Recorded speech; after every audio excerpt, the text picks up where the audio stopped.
as we're up at the start line now in the Island Challenge Cup. Edinburgh University A against University of Washington, USA. What a race this is going to be, Greg. Yeah, some really good competitive races we've been enjoying in the Island Challenge Cup as we see both these crews getting away really nice and cleanly. Going to be a tough one to call in terms of our form. Let's have a look and see.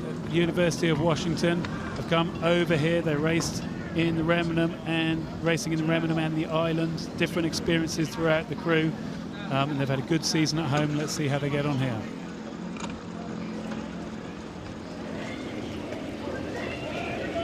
Punchy start here from the University of Washington. Wouldn't have expected anything else. Sitting already about 3 steps up, seats up rather. You can hear the coxswain there yelling, go, go, go. Grace Murdoch absolutely driving her crew. She knows how important it is to get a good start in this event. But settling into a lovely rhythm here, I think, is Edinburgh University A. As you say, both crews looking to find their rhythm. We're looking at Washington in front of us. They've squeezed that out to what's that, about a third of the length now as they're finding their pace. 8 of this crew finished 3rd in the second varsity 8s category, the NCAAs, and we've moved along the course here, and we can see it's still a pretty tight one. Good to see crews locked together here on the Wednesday of Henley. Yeah, the Island Challenge Cup, the student women's 8s. What an exciting event this is. Huge amount of depth in these new women's 8s events, and this one is no exception here. University of Washington, USA, locked together with Edinburgh University A. And we've mentioned it already, but a huge amount of interest in this year's event. Record number of entries at Henley Royal Regatta this year. I think it's 739 entries. Highest number of US and Australian entries. And this is one of those US entries, University of Washington, 66 entries from the US in total. But looks like they still have just an ever so slight advantage over Edinburgh University A. Yeah, there's a number of these crews from the University of Washington here. They've brought a big team over. We're seeing them there. They're into the, I guess, coming towards the last third of the race, coming down towards Upper Thames Rowing Clubs, their position on the course here. So there's still time for this race to go either way. But University of Washington will be pleased that they've just been able to hold off that push that was coming from Edinburgh and get this to what looks to me like about half a length here.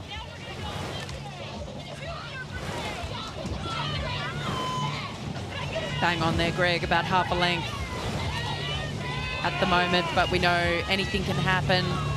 The University of Washington would be feeling confident with where they are, but with overlap, they won't feel comfortable, I think, until they can open up some clear water over Edinburgh University. Yeah, Edinburgh University are still going to feel they're in with a good shot here. This is the crew that finished 7th in the women's head of the river race. They were their 2nd university eligible in that. They were 4th in the Championship 8s at the Bucks Regatta, and winners of the Scottish Championship 8s. So there's some pedigree, there's some experience here. They're hanging in.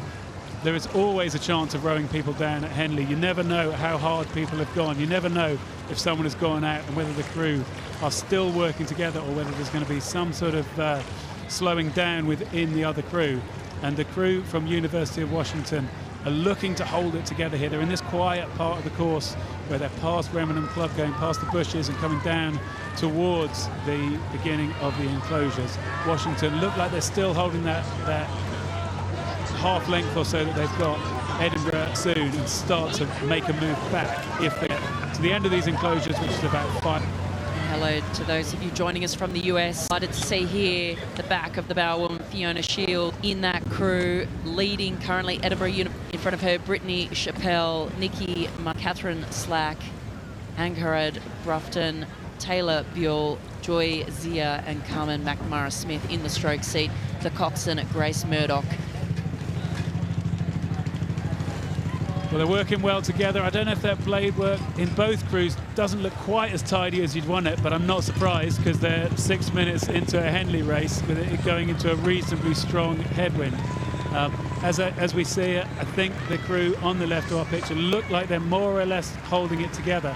I noticed they're on a pretty tough gearing when we looked at that head-on shot. You could see the little pink sleeve on the side of the oar and the button is right up on the end, which means they've got a tough gearing, not much leverage inboard, but they're working to their advantage here. They're rowing long distances per stroke, and that is keeping this Washington crew out in front.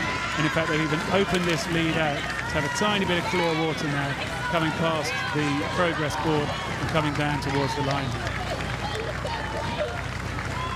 As you say, Greg, driving down towards the line, it will be the University of Washington from the United States of America moving through this round of the Island Challenge Cup over Edinburgh University A crew.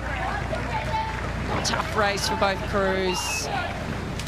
Good battle all the way down the track, but Uni of Washington too strong today.